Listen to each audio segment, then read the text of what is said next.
Hello everyone, जय भीम, नमो बुद्धाय।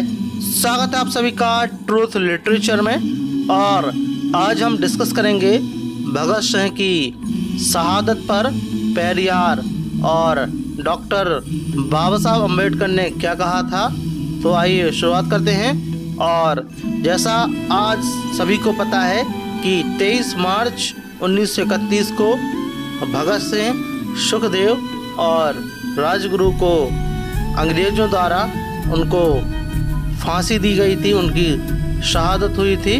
तो doctor Ambedkar और पेरियार ने अपनी अपनी पत्रिकाओं में उनके बारे में लिखा था, उनकी शहादत को नमन करा था।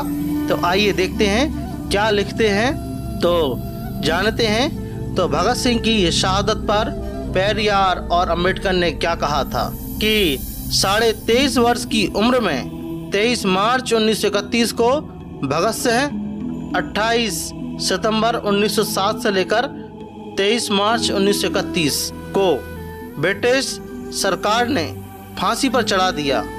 उनके साथ सुखदेव और राजगुरु को भी फांसी दी गई। पेरियार, रामासामी और डॉक्टर अम्बेडकर ने अपने अपने समाचार पत्रों में इस फांसी पर अपनी राय रखी। भगत सिंह की फांसी के 6वें दिन 29 मार्च 1931 को पेरियार ने अपने समाचार पत्र कुदी अरसू, जो कि तमिल में निकलता था, में इस विषय पर भगत सिंह शीर्षक से संपादकीय लेख लिखा। डॉक्टर अम्बेडकर ने अपने अखबार जनता में 13 अप्रैल 1931 को इन 3 युवाओं की शहादत पर 3 बलिदान शीर्षक से संपादकीय लेख लिखा।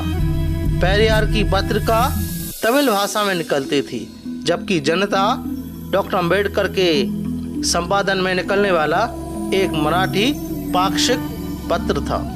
पेरियार का भगत सिंह के प्रति सम्मान लिखते हैं कि ये दोनों संपादकीय इस तथ्य की गवाही देते हैं कि देश में समाज के लिए जीने और मरने वाले भगत सिंह जैसे लोगों के प्रति पेरियार और अम्बेडकर के मनोभाव क्या थे। सबसे पहले पेरियार के संपादकीय को लेते हैं। संपादकीय की पहली पंक्ति में इन शब्दों से शुरू होती है, शायद ही कोई ऐसा व्यक्ति होगा जिसने भगत सिंह को दी गई फांसी की सजा पर दुख व्यक्त न किया हो। ना ही ऐसा कोई व्यक्ति होगा जिसने उन्हें फांसी के तख्ते तक पहुंचाने के लिए सरकार की निंदा ना की हो। कुंदी अरसू 1931। अपना दुख प्रकट करने के बाद पेरियार भगत सिंह की फांसी के संदर्भ में गांधी और ब्रिटिश शासन के बीच खुले और गुप्त संवाद चर्चा करते हुए इस पूरे संदर्भ में जनता की प्रतिक्रिया का जिक्र करते हैं और बताते हैं कि कैसे जनता का एक हिस्सा इस फांसी के लिए गांधी को भी जिम्मेवार मानते हुए उनके खिलाफ नारे लगा रहा है। फिर वे भगत सिंह के व्यक्तित्व की महानता और अपने उद्देश्यों के प्रति उनके समर्पण की प्रशंसा करते हुए लिखते हैं कि हम दावे के साथ कह सकते हैं कि वे ईमानदार शख्सियत थे।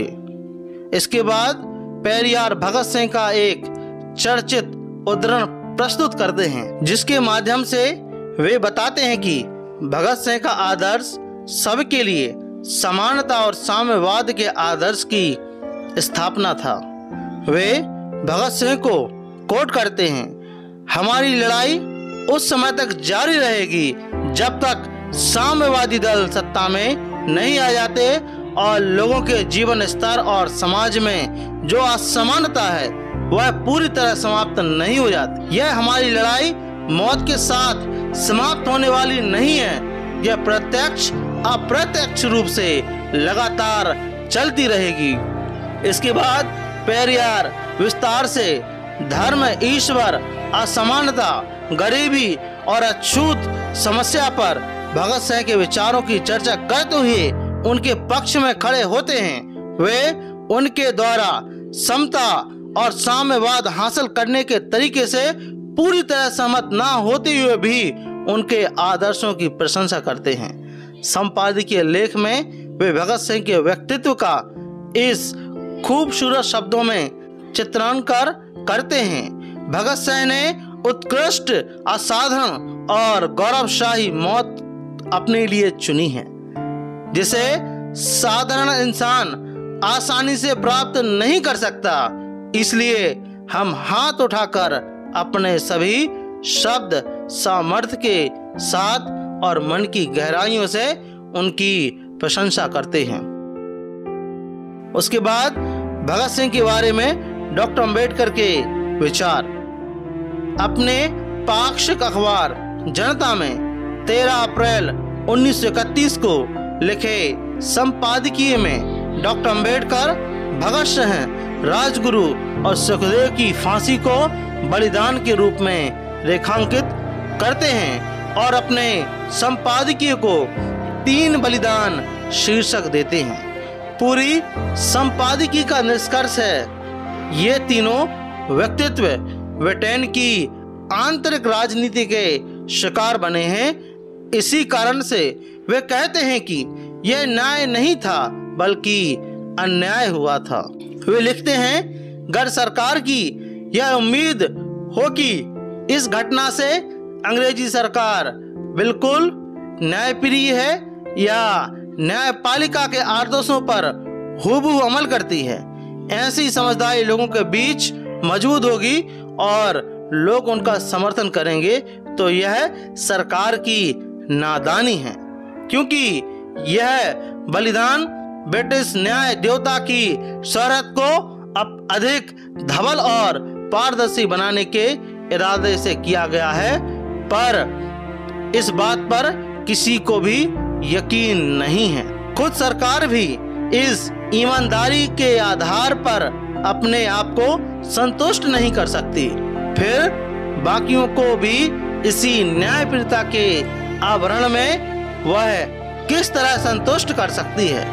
न्याय देवता की भक्ति के तौर पर नहीं, बल्कि विलायत के कंजर्वेटिव राजनीतिक रूढ़िवादी पार्टी और जनमत के डर से इस बलिदान को अंजाम दिया गया है।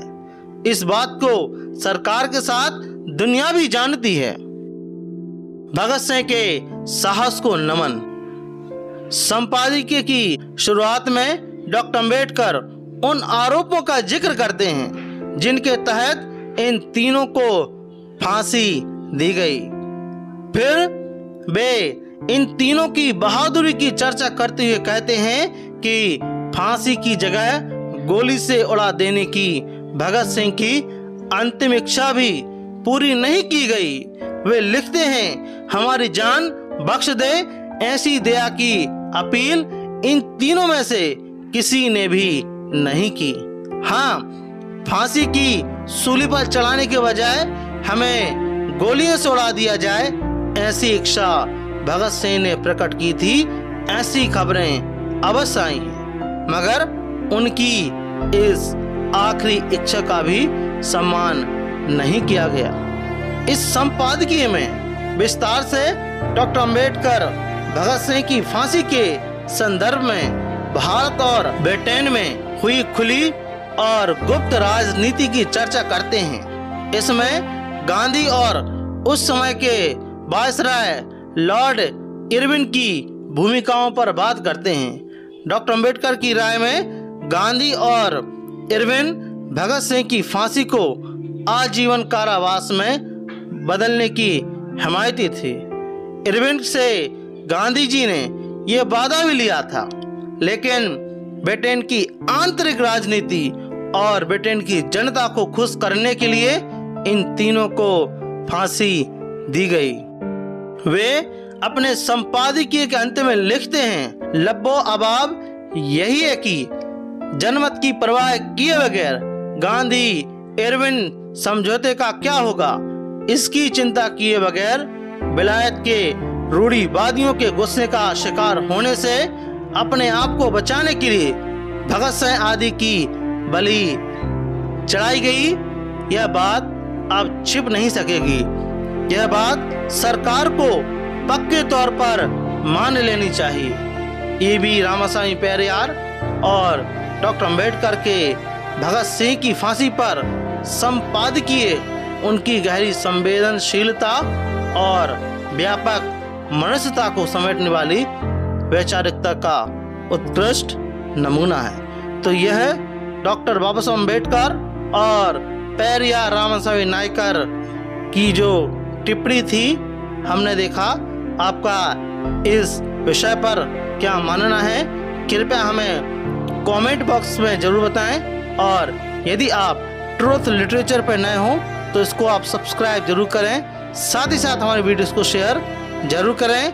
मिलते हैं फिर इसी प्रकार की अन्य वीडियो के साथ में। तब तक के लिए जय भीम, जय भारत।